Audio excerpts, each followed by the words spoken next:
ගෙවුඩ කර්මාන්තය. හරි ගෙවුඩ කර්මාන්තය කිව්වම ගොඩක් අය හිතන් ඉන්නවා මේ ගෙවුඩයක් මිලදී අරගෙන මේක පුච්චලා ඉතා ඉක්මනින්ම ලේසියෙන්ම ලාභ කරන්න පුළුවන් ඇති කියලා.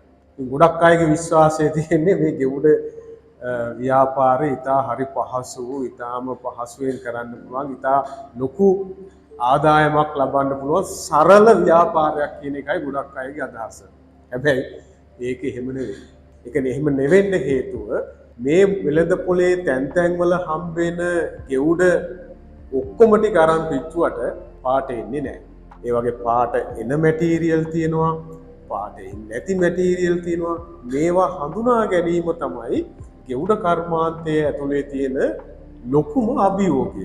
දැන් හිතන්න මේක මෙහෙම සරලව හිතපු ගොඩක් පිරිස ඊටත් පාත් එක්ක එකග ඇති අපි දෙන්නට හොඳ එක්ස්පීරියන්ස් තියෙනවා. ගොඩාක් මේ ව්‍යාපාරයට ආව අය ඉතාම සුළු දැනුමක් තියලා ගෙවුඩ අරගෙන පෝසත් වෙන්න පුළුවන්, ලාභ හොයන්න පුළුවන් කියලා හිතාගෙන ඇවිල්ලා හැබැයි ලොකු ගණන් වලට ගෙවුඩ ලොකු සයිස් වල තියෙන ගෙවුඩ අරගෙන පුච්චලා පාට යන්නේ නැතුව ලක්ෂ ගණන්, කෝටි ගණන් පෙරදිච්ච අය අපිට හම්බෙලා තියෙනවා.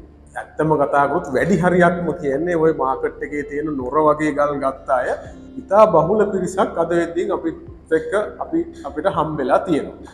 ඉතින් දැන් මෙන්න මේකේ අපි අද වීඩියෝ එකෙන් අපි ඉදිරිපත් කරන්න යන්නේ මෙන්න මේ ගෙවුඩ කර්මාන්තයට පිවිසෙනකොට තියෙන අභියෝග මොනවද? ඒවා අපි කොහොමද විසඳගන්නේ කියන එක.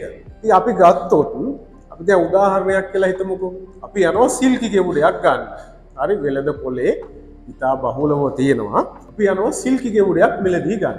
හරි අපි සිල්කි මේට කලින් වීඩියෝ වල සිල්කි කියන්නේ මොකක්ද කියන එක අපි විග්‍රහ කරලා තියෙනවා. අපි දැන් හිතමු සිල්කි ගෙවුඩයක් මිලදී ගන්න යනවා. කවුරු හරි පුද්ගලයෙකුට අවශ්‍යයි සිල්කි ගෙවුඩයක් අරගෙන ඒක හීට් ට්‍රීට් කරලා එහෙම නැත්නම් තාප පිරියම් කරලා ඒක හොඳ වර්ණයක් අරගෙන ඒකේ ලාභයක් උපයන්න හොඳ බ්ලූ සෆායර් එකක් හදාගන්න. හැබැයි මම දැන් යන්නේ විජිත මහත්තයත් එක්ක අපි දෙන්න එකතු වෙලා මේ කතා කරන්න හදන්නේ මෙන්න මේවා ගන්න ගිහුවහම තියෙන අභියෝගාත්මක සිද්ධි කීපයක්.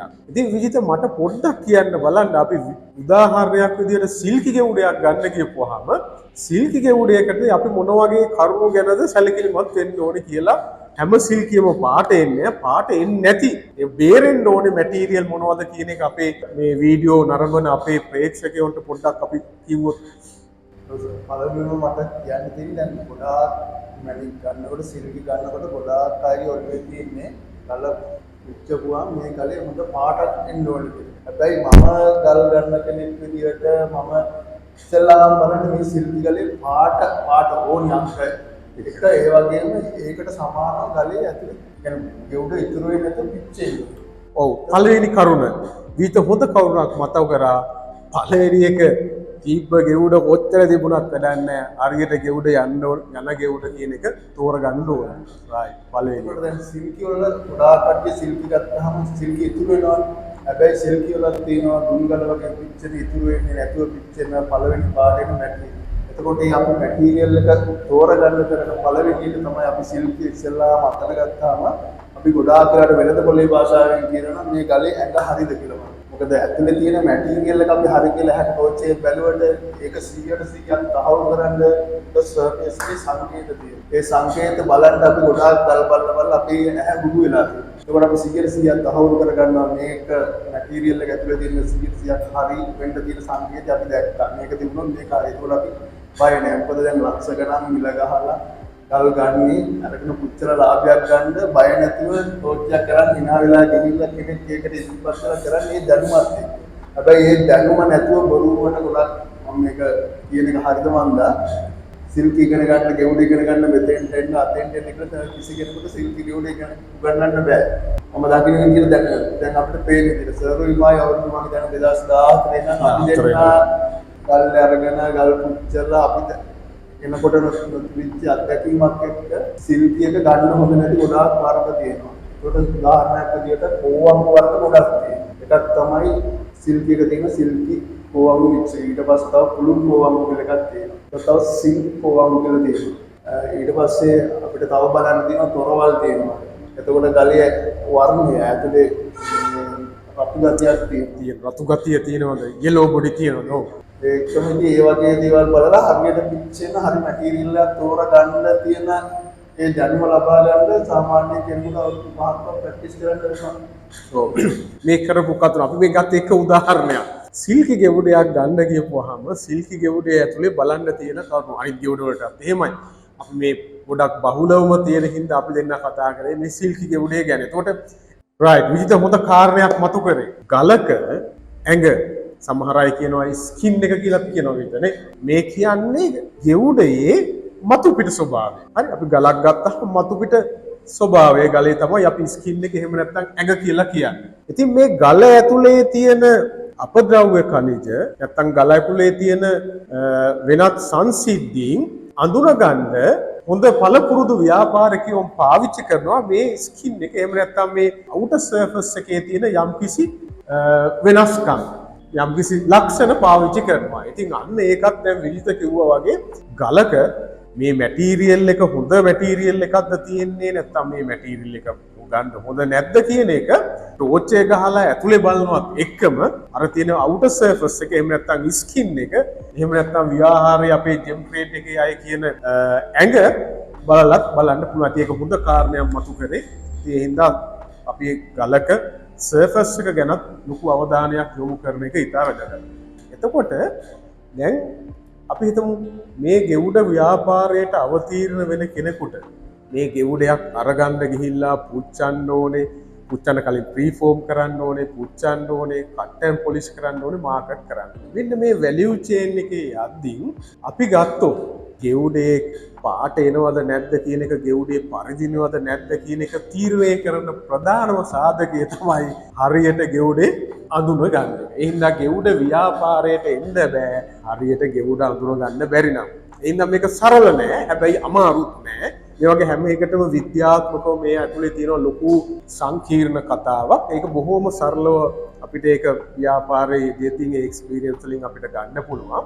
මේක බය වෙන්න ඕනෙත් නෑ, හැබැයි සරලව ගන්න ඕනෙත් නෑ. ඒ හින්දා ගෙවුඩ ව්‍යාපාරයට එන අපි හැම දෙනාටම කියන්නේ බය වෙන්න එපා, අත තියන්න අමාරුයි තමයි. හැබැයි අත තියන්න මේක ගැන හොඳ දැනුමක් අරගෙන මේවත් හරියට අඳුර ගන්න පුළුවන් හැකියාවක් අරගෙන මේ ගෙවුඩ ව්‍යාපාරයට එන්න කියන එක තමයි අපි දෙන්න VNS YouTube channel එක බලන ඔය හැමෝටම අපි කියන්නේ.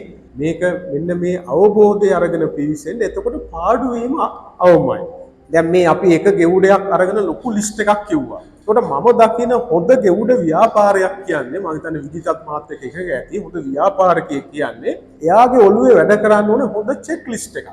මම දැන් සිල්කි ගෙවුඩයක් ගන්නව නම් රයිට්. ඒකේ මොකද්ද මම පළවෙනියට බලන්න ඕනේ. දෙවෙනියට මොනවද බලන්න ඕනේ. තුන්වෙනියට මොන ලක්ෂණද?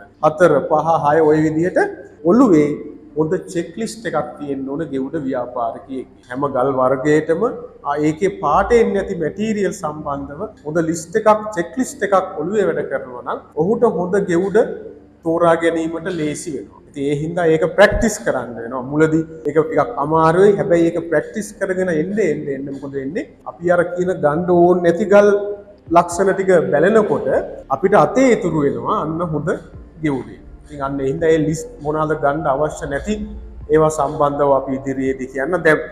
දැන් පොඩි වෙලාවට කලින් කිව්වා සිංකෝවංගු වර්ගයක් විදිහට. ඉතින් දැන් සිංකෝවංගු කියන එකනොත් අපි දන්න විදිහට නේද විතර ගොඩාක් අය හොඳට ගෙවුඩක් තිබුණාස මේකේ ඔක්කොම හොඳයි. ඉතින් ඉතින් පාට ආවේ නෑනේ කියලා සමහරු ගල් අරන් එනවා. ඉතින් අපි ඇවිල්ලා බැලුවම අපිට පේනවා නේද විතර පාට ඇවිල්ලත් නැතුව සිංක් එක ඉතුරු වෙලා තියෙන ඒවා. ඉතින් සිංක් එකත් කෝවංගෝ වගේ නේද විතර පොඩක් සිංක් එකයි කෝවංගෝ ගැනත් පොඩ්ඩක් අපි අපේ channel එක බලන අයට කිව්වොත් කොහොමද ටික වෙන් කරගන්න. දැන් ගොඩාක් වෙලෙන් ගන්නත් ඒ ගොඩක් අඳුර ගන්න අමාරුයි අපහසුයි. උච්චගෙන හීට් කරගෙන කපාව බදාගෙන යන කට්ටිය අතරේ තමයි ඒක පොඩි හරි දැනුමක් තියෙන්නේ. මොකද ඒ කෝවංගු වර්ග දෙකම එක වගේ වෙන්නේ. හැබැයි පොඩි වෙනසක් තියෙනවා. ඒක තමයි ගොඩක් වෙලාවට සිංක් එක නිකන් කල ඇතුලේ නිකන් දුම වගේ පැතිරෙච්ච පොඩි සයින් වෙන ගතියක් එක මුළු ගලේම තියෙන. ඒක පිටුවක් කොච්චර පිටුවක් යන්නේ නැහැ. ඉත් එකම පාට එන්නෙත් නැහැ. හරි. ඉතින් අන්න ඔය පොඩි ලක්ෂණේ උඩ තමයි මේක හරිම සියුම් විත මතු කරා වගේ එක හරිම සියුම් ඕවංගුයි සිංකෝවංගුයි දෙක වෙන් කරගන්න එක හරිම වෙනස්. ඉන්ක්ලූෂන් මැටීරියල් වර්ග දෙකක් සයන්ටිෆිකලි. හරි. ඉතින් ඔන්න ඔය වර්ග දෙක ෆිසිකල් ප්‍රොපර්ටිස් එහෙම නැත්නම් භෞතික ලක්ෂණ වලින් වෙන් කරගන්න එක බොහොම අමාරුයි. හැබැයි ඒක S2 හරියට ඒකට ප්‍රැක්ටිස් වුනහම ඒකත් භෞතිකව අපිට වෙන් කරන්න පුළුවන්. එතකොට අපි දැන් ඔය කතා කරේ සම්පූර්ණම ගෙවුඩේ කොහොමද ගෙවුඩ ගන්න මම දෙන්නේ මතු කරන්නේ ගෙවුඩ අඳුර ගන්න ඕකට ප්‍රැක්ටිස් වෙන්න. භෞතිකව බලන්න. හැමදාම දකින්නට වැඩිය වෙනස් විදිහේ මැටීරියල් එකක් දැක්කහම ඒ ගැන හොඳ කුතුහලයෙන් බලන්න. ඒ ගැන ටෝච් එක ගහලා බලන්න. මයික්‍රොස්කෝප් එකක් තියෙනවා නම් ඒකට දාලා බලන්න 10x ලෙන්ස් එකෙන් බලන්න බලලා මේක මොකද්ද කියන එක ඔළුවට ගන්න තහවුරු කරගන්න. එහෙම යද්දි මේ අලුත් මැටීරියල් අනිත් ওই ව්‍යාපාරික අපේ ගෝලයන්ට ස්ටුඩන්ට්ස්ලාට හැම එක්කෙනෙකුටම මේක අඳුර ගන්න පුළුවන් වෙනවා. මේක මම කියන්නේ අඳුනා ගැනීම ප්‍රධානයි. ඊළඟ කාර්යය තියෙන්නේ මේ අපිට පසුපසින් පේන මෙන්න මේ ලක්මිනී ෆර්නස් එකේ දාලා පළවෙනි හීට් ට්‍රීට්මන්ට් එක කරගන්න එක. දැන් ගෙවුඩ තාප පිරියම් කිරෙන්න ගියපුවාම තියෙන ලොකුම ගැටලුව තමයි අපේ ගල් ටික කළු වෙන එක. මෙන්න මේ කළු වෙන එක රිවර්ස් කරනවා. රිවර්ස් කරන එක රිවර්ස් ගහන එක සම්බන්ධව මොකද්ද විතගේ අදහස? වශයෙන් දැන් ගොඩක් කටයුතු හිතාගෙන ඉන්නේ ගලක් මැටීරියල් එක ගොඩක් වැඩිපුර තිබුණාම නැත්නම් ගොඩක් වෙළඳ පොලේ කට්ටිය කියනවා මේක ක්වොලිටි වැඩි කියලා. ඔය දුම්ගල් එහෙම දැක්කම ඒක පිටුවන් කළු වෙනවා කියලා. ගොඩාක් කට්ටිය හිතාගෙන ඉන්නේ ගලේ වැරද්දෙන් තමයි මේක කළු වෙන්නේ. හැබැයි කවුරුත් දන්නේ නැහැ මේක බර්න් එකේ වැරද්දෙන් කළු වෙන්නේ කියලා. ගලක් මොනම ක්වොලිටි වුණත් අහට නැත්නම් ගල කළු වෙන්නේ නැතුව අපිට බර්න් එකෙන් හරිය ලස්සන නිල් පාටකට හදා ගන්න පුළුවන්. මේක රිවර්ස් ගහන්න ගියාම වෙන්නේ ගලේ නිල් අඩු වෙනවා. හැබැයි බ්ලැක් ටෝන් එක අඩු වෙන්නේ නැහැ. බ්ලැක් ටෝන් එක තිබුණාම ගල ලස්සන නැහැ. මේ අර නොදන්න කෙනෙකුට මේක නිල් වගේ පේනවා.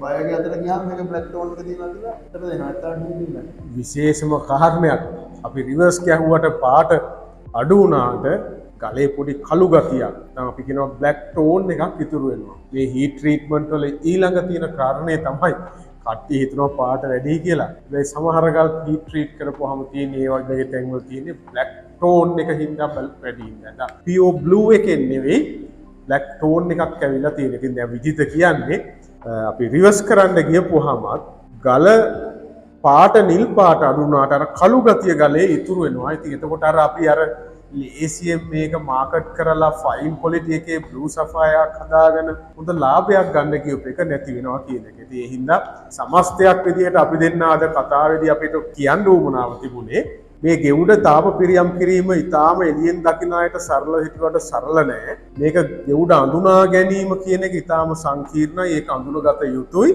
හරියට මේකෙන් ලාභ ලබන්න නම් එහෙනම් ගෙවුඩ හඳුනා ගැනීම හා ඒත් එක්කම ප්‍රධාන දේ තමයි මෙන්න මේ පස්සෙන් පේන විදිහට හරි නිවැරදි ක්‍රමයකට ගෙවුඩ තාප පිරියම් කිරීම කියන ඔන්න ඔය කරුණු දෙකම හරියට එකතු වුණොත් අපිට ගෙවුඩ වලින් පාඩු ලබන්න නැතුව ලාභ ලබන්න පුළුවන් අවස්ථාවක් උදා වෙනවා. ඉතින් මේ දෙක ගැන සිළු දෙනාම අවධානය යොමු කරලා මේ කර්මාන්තය කරගෙන ගියා නම් මේ වැඩ කරගෙන යන්න පුළුවන්. ඉතින් අපි දැන් මේ කතා කරපු පාට නොදෙන වර්ග ගොඩක් අපි කතා කරා. තව කතා නොකරපු ගොඩක් දේවලුත් තියෙනවා. ඉතින් අපි අපේ YouTube channel එක හරහා VNS Gem Talk YouTube channel එක හරහා අපි දෙන්නේ මෙන්න මේ වර්ග එකින් එකට කොහොමද හඳුනගන්නේ කියන එක අපි දැනුවත් කිරීමේ වීඩියෝ තමයි අපි ඉදිරියට ඉදිරිපත් කරන්න බලාපොරොත්තු වෙන්නේ.